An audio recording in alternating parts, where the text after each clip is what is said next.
La famille, je demande pardon au président Gbagbo. Oui, parce que le président Gbagbo, il m'a connu en tant qu'un soldat qui est toujours resté dans les rangs. Un soldat qui ne s'est jamais retenu contre son camp. Celui qui n'a jamais attaqué ses responsables politiques, les cadres de son parti. Ils m'ont tous connu comme ça. Et c'est ce qui me fait qu'il n'y a pas ce respect là. De la manière quand ils voient Oxymore et puis ils disent oh, Oxymore. Quand ils voient Benito et puis ils disent oh Benito, ils cherchent à le mettre dans leur poche là. C'est parce que eux, quand c'est gâté là, ils gâtent. Ils allument dans le tas. Mais nous sommes restés des soldats. Soldats de Gbagbo, les VDJ, on est restés des soldats. Restés dans les rangs. Un soldat ne discute pas les ordres. C'est la grande muette. Donc, du coup, on a toujours respecté ces cadres-là. Jusqu'à ce que même, quand on lui a dit, ces soldats, dit, soldat, j'ai déjà entendu ce nom-là. J'ai déjà entendu parler. Ça me dit quelque chose. Voici comment il qualifie soldat. Parce que soldat est toujours resté droit. Ils n'ont jamais eu peur de soldat parce qu'ils se disent que soldat, c'est un soldat. Il ne va jamais, c'est quelqu'un qui ne va jamais se retourner contre son camp. C'est pour cela qu'aujourd'hui, je décide de m'adresser à ces cadres-là. Parce que c'est le respect qui envoie le respect. Monsieur le Président Gbagbo Laurent, je vous demande pardon pour ces propos que je vais tenir. Parce que trop c'est trop. C'est pour cela que j'ai porté le t-shirt trop c'est trop. Ma casquette trop c'est trop. Trop c'est trop. Cette fois-ci-là, ce n'est pas pour Alassane Ouattara. C'est pour ceux qui sont autour de Monsieur le Président. Voici des gens qui sont là, qui ne foutent rien, qui cherchent à utiliser le nom de Gbagbo Laurent pour se faire une carrière politique. C'est nous, vous voulez sacrifier. C'est nous, vous avez sacrifié même. Parce que vous êtes en Côte d'Ivoire d'abord. Vous êtes là, avec vos familles, avec vos enfants. Et il y a un groupe de personnes à qui je veux parler, Il y a un groupe de personnes à qui je veux vraiment parler. Le groupe là, de Stéphane Kipré. C'est à vous que je vais m'adresser d'abord. On va nous parler de cette histoire de Damana Picasse. Quand je dis que vous êtes aux côtés du président et que vous ne foutez rien là, c'est une réalité. C'est une pure réalité. Parce que ce qui se passe aujourd'hui là, c'est de votre faute. Parce que je n'arrive pas à comprendre. Le président Gbagbo Laurent, qui est une icône, ce monsieur-là qui nous a tout donné, qui nous donne la force de continuer. Quand ça ne va pas, quand il est calme, nous sommes tous calmes. Quand il est chaud, nous sommes tous chauds. Ce monsieur-là, c'est lui qui nous donne cette énergie-là pour nous battre. Aujourd'hui, il a 80 ans. 80. Vous voulez encore que c'est ce monsieur qui nous a tout donné là, qui fasse le boulot à votre place. Mais de 2021 jusqu'à 2025, qu'est-ce que vous avez foutu auprès du président? Je prends même le cas des choses à Stéphane Kipré. Qu'est-ce que tu as foutu auprès du président? Qu'est-ce que tu as fait? Qu'est-ce que tu as préparé? Parce que tu connais bien le pouvoir en place. Ton oncle, Joël Nguessan, il est RHDP. Donc, vous parlez, tu connais bien son pouvoir. Mais qu'est-ce que vous foutez? Qu'est-ce que tu as foutu avec ton groupe? Ton groupe là, aujourd'hui, je ne vais pas dire nom de quelqu'un. Mais je vais aller faire un live dans mon prochain direct où je vais vous afficher. Et je vais vous allumer. Vous n'allez pas croire. Pour Toi, Stéphane Kipré, tu as préféré prendre l'argent. L'argent. Pour aller faire des boucans. Tu as préféré prendre de ton... C'est-à-dire l'argent. Pour aller faire le boucan dans des concerts. Tu es dans tous les concerts où tu vas faire le boucan. C'est toi qui donnes don ici. C'est toi qui donnes de l'argent dans les églises. C'est toi qui donnes. Pourtant, on est au moins 3000 éléments démobilisés. Je ne peux pas dire démobilisés, mais je ne suis pas récalé également, mais on est au moins 3000 éléments soldats qui ont été forcés à la retraite. On dépasse, ça va dans les 5000, mais quand je dis 3000, aujourd'hui, il y a d'autres qui ne vivent plus. Il y a d'autres là, c'est vrai, ils ne sont plus dynamiques, mais ils peuvent tenir des positions. Des gens ont besoin d'aide pour chasser ce pouvoir-là. Mais toi, tu as préféré prendre ton argent pour faire du boucan. C'est même pas ton argent même. Tu as préféré faire le boucan. Pendant que même les communicants, même nous les communicants, vous ne nous avez pas associés dans cette histoire de 2025. On a des familles, ici en Europe on souffre, on a des familles à nourrir. On a besoin de sous, du coup on est obligé d'aller travailler. Ça fait même qu'on ne peut pas enchaîner des vidéos, on ne peut pas rester H24 sur les réseaux parce que nous sommes obligés d'aller bosser pour avoir un truc à manger. Pendant que le RHDP paye chaque fin du mois leurs communicants pour maintenir la communication. C'est Van Guibré, toi tu pouvais faire ça. Mais tu as balayé ce fait-là et tu t'es dit que tu t'en fous. Toi, ce qui t'intéresse, c'est la place du chef. C'est la place du chef qui t'intéresse. Alors vous avez fait votre clan et vous êtes en train de mélanger dans le parti là. Vous êtes en train de tout mélanger. Celui qu'on voit, celui qu'on dit, oh lui là, il peut prendre, c'est lui demain qui va prendre la place du président Gbagbo. Ouf, il quitte le PPACI. Lui quand on dit, ah lui là, c'est lui-même qui s'est un peu battu. Si on doit choisir là, c'est lui qui va choisir. Ouf, prison. Et vous êtes là. Peinard, vous êtes là. Rien ne vous arrive, hein. Jamais convoqué. Qu'est-ce que vous foutez auprès du président? Genre, c'est place vous voulez quoi? C'est place vous voulez. C'est place vous voulez. Qu'est-ce que vous avez foutu même dans ce combat-là? Qu'est-ce que vous avez fait? Stéphane Kipré, moi, je t'ai vu allumer Blé Goudé. Moi, je t'ai toujours défendu. Malgré que, même 5 francs, tu n'envoies pas aux communicants. Parce qu'aujourd'hui, là, je le dis parce qu'aujourd'hui, tout le monde veut se mettre les communicants dans la poche. Il y en a un qui a fait une dernière réunion. Bon, pas même, ils sont 2, 3 comme ça.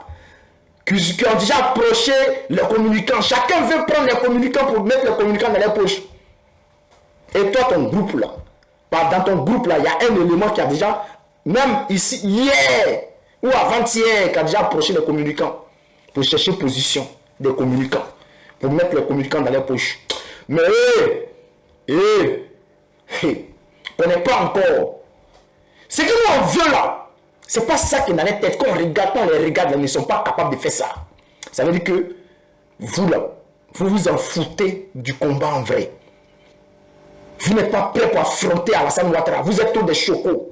Vous n'êtes pas des combattants. Vous n'êtes pas des combattants. Vous n'êtes pas des combattants. Aucun Inché parmi vous là-bas.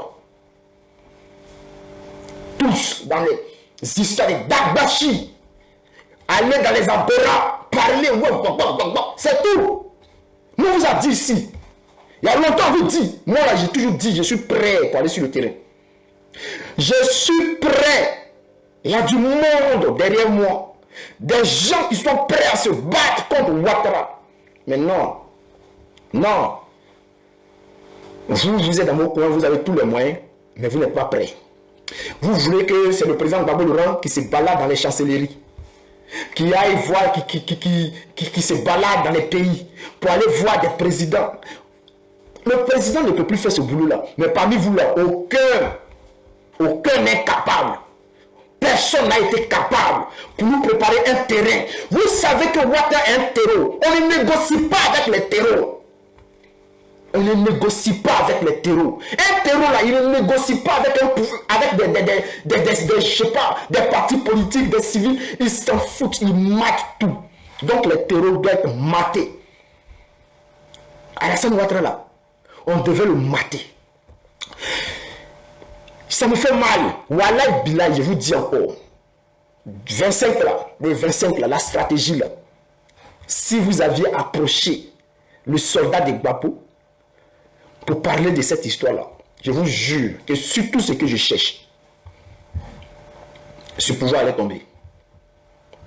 Ce pouvoir-là allait tomber. Le 25 n'allait pas y avoir élection. Parce que vous êtes resté là tranquillement posé parce que vous ne voulez pas créer, vous ne voulez pas de problème. Vous voulez mener vos vies paisibles. Et malgré ça, vous dites que vous êtes PPACI. Malgré ça, vous dites que vous voulez chasser Alassane Ouattara. Pourtant, vous avez tout le lait, vous avez tout l'argent, vous avez tout le jet sur vous. Vous n'êtes pas prêt pour financer ces jeunes-là qui ne veulent plus voir Ouattara au pouvoir. Vous êtes peinards dans vos coins. Aujourd'hui, ça me fait mal. Ça me fait mal quand je vois Abei en prison. Abei qui a été trahi. Je vous jure que sur cette histoire-là, je vais revenir sur cette histoire. Si vous continuez dans vos bêtises là, je vais revenir sur cette histoire d'Abei là. On va dire vos vrais noms. On dit vos vrais noms. Je continue pour dire quoi?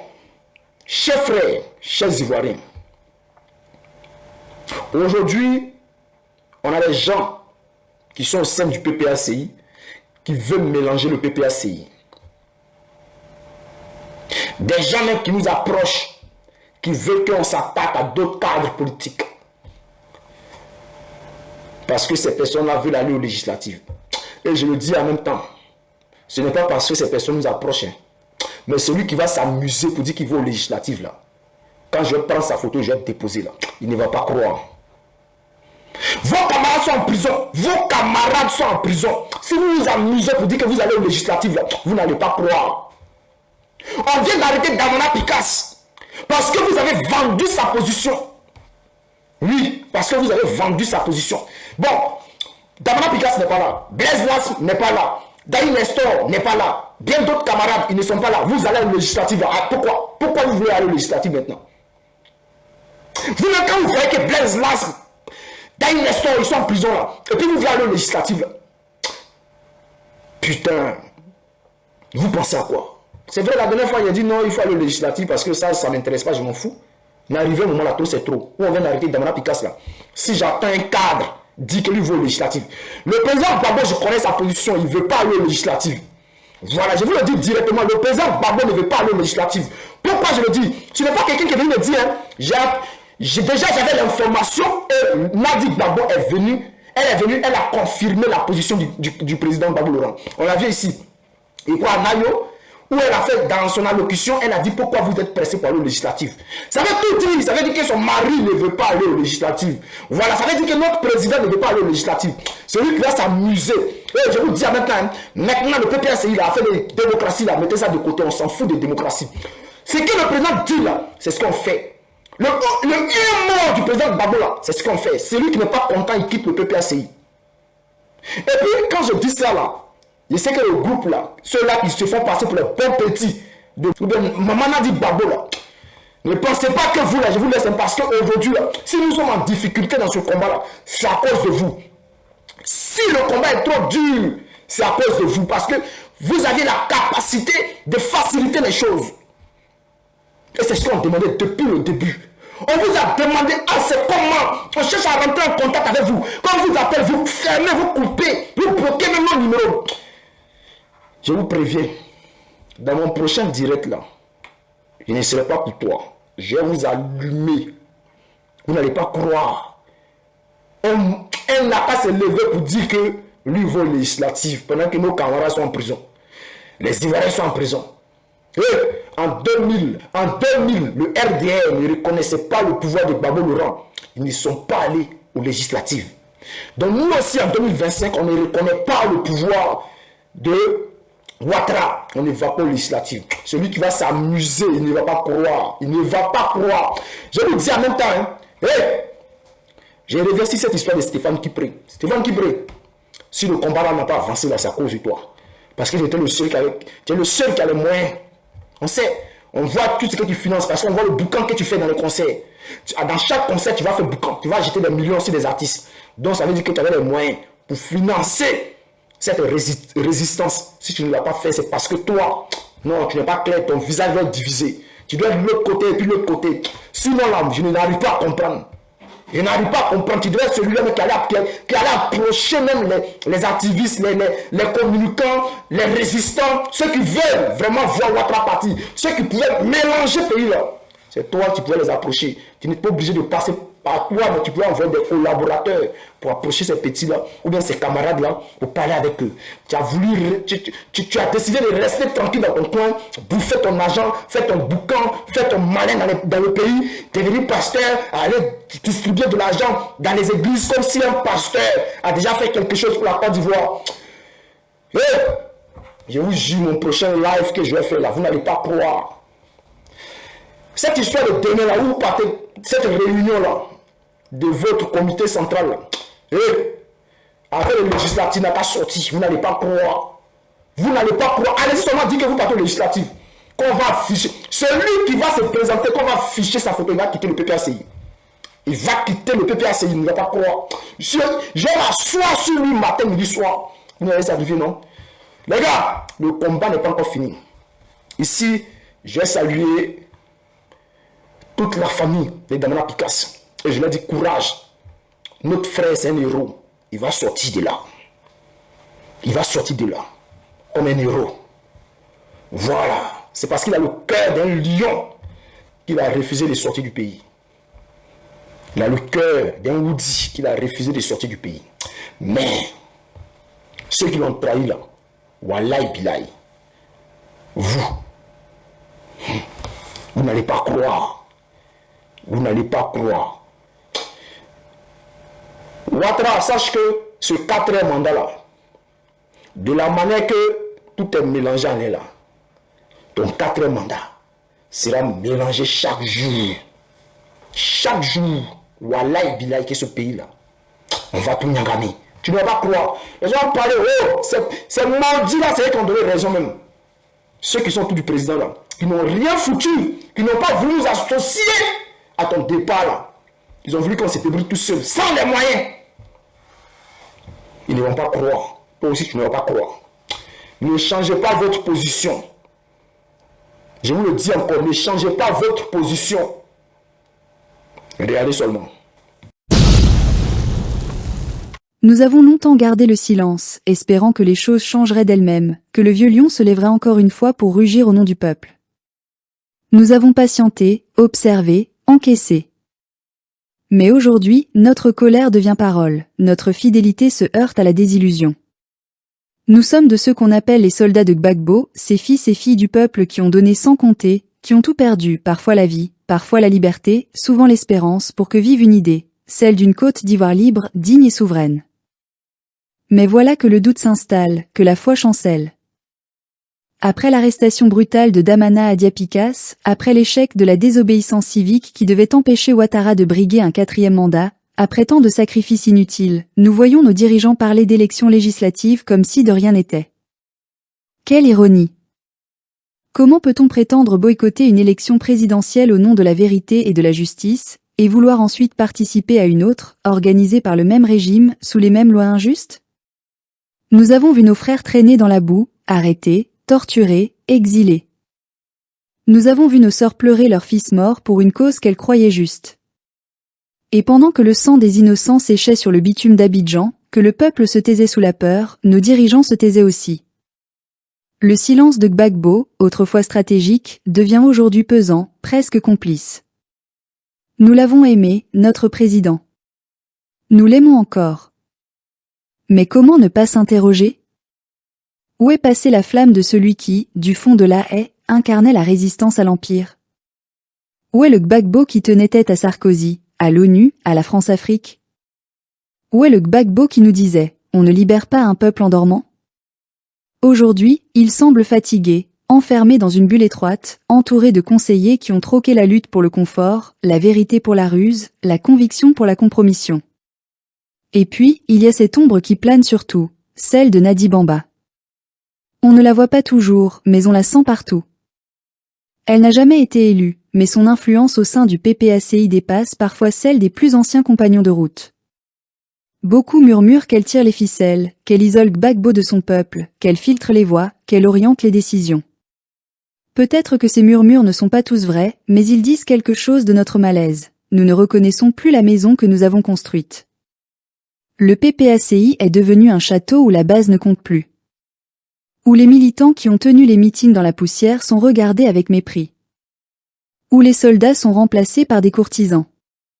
Où la fidélité n'est plus un honneur, mais une faiblesse. Nous avons l'impression d'assister à la même pièce que celle du PDCI, où les dirigeants trahissent leurs militants en échange de quelques promesses du pouvoir. Et pourtant, nous savons d'où nous venons. Nous avons la mémoire longue. Nous nous souvenons des bombardements français, des massacres de Duékoué, des exils forcés. Nous nous souvenons de 2011, de ce moment où la Côte d'Ivoire a perdu son âme, livrée à un pouvoir qui ne tire sa légitimité que de l'étranger. Et quand nous voyons aujourd'hui Alassane Ouattara s'offrir un 4e mandat sous les applaudissements de Paris et de Washington, notre cœur saigne encore. Mais il saigne davantage quand nous voyons nos propres dirigeants hésiter, calculer, temporiser, au lieu de se battre. Ce que nous attendions de Gbagbo, ce n'était pas qu'il revienne pour administrer un parti. Ce que nous attendions de lui, c'était qu'il reprenne le flambeau de la libération nationale, qu'il redonne un sens au mot souveraineté. Nous pensions qu'il allait réconcilier la jeunesse, unir les résistances, ouvrir la porte à une nouvelle génération de leaders panafricains, à l'image de Sankara, Lumumba, ou même de ces jeunes militaires du Sahel qui ont décidé de rompre avec le joug colonial. Mais à la place, nous voyons des querelles internes, des ambitions personnelles, des jeux d'appareils. Oui, Gbagbo reste un symbole. Il demeure dans nos cœurs comme le père de la lutte ivoirienne moderne. Mais il n'est plus le feu qu'il fut. Peut-être est-ce normal après tant d'années de combats et de souffrances. Peut-être a-t-il besoin de repos. Mais alors qu'il se repose, qu'il transmette, qu'il confie la suite à d'autres bras, à d'autres voix, à d'autres cœurs. Car un combat ne meurt pas avec celui qui l'a commencé. Nous ne voulons pas d'un PPACI devenu parti de calcul, nous voulons un mouvement populaire, enraciné dans la douleur et l'espérance du peuple. Nous ne voulons pas d'une élite enfermée dans les salons d'Abidjan, mais d'une jeunesse debout, consciente, fière, prête à dire non à l'injustice, qu'elle vienne du nord ou du sud, du Palais ou de Paris. Aujourd'hui, nous disons haut et fort, la Côte d'Ivoire ne sera pas sauvée par des compromis. Elle ne sera pas libérée par des législatives arrangées, ni par des alliances de circonstances. Elle ne sera pas sauvée non plus par les prophéties ou les émotions. Elle le sera par la vérité, le courage et la constance. Nous voulons croire encore. Croire que Gbagbo entendra l'appel du peuple. Croire qu'il sortira du silence, qu'il reprendra sa place parmi nous, non comme un chef de parti, mais comme un guide spirituel de la lutte. Croire qu'il se souviendra que ceux qu'il aime vraiment ne sont pas ceux qui l'encensent, mais ceux qui osent lui dire la vérité. Et si ce n'est pas lui, alors ce sera un autre. Car la lutte ne s'arrête pas. Nous sommes des millions à rêver encore d'une Côte d'Ivoire libre et fière. Une Côte d'Ivoire réconciliée avec son histoire, debout dans le concert des nations. Une Côte d'Ivoire où le mot justice retrouvera son sens, et où plus jamais un homme ne sera emprisonné pour ses idées. Alors oui, notre colère est grande. Mais notre espérance l'est encore plus. Nous avons perdu des batailles, mais pas la guerre. Le combat continue, au-delà des déceptions, au-delà des trahisons, au-delà des hommes. Car ce que nous défendons, ce n'est pas un nom, ni un parti. C'est une idée. Et les idées, elles, ne meurent jamais.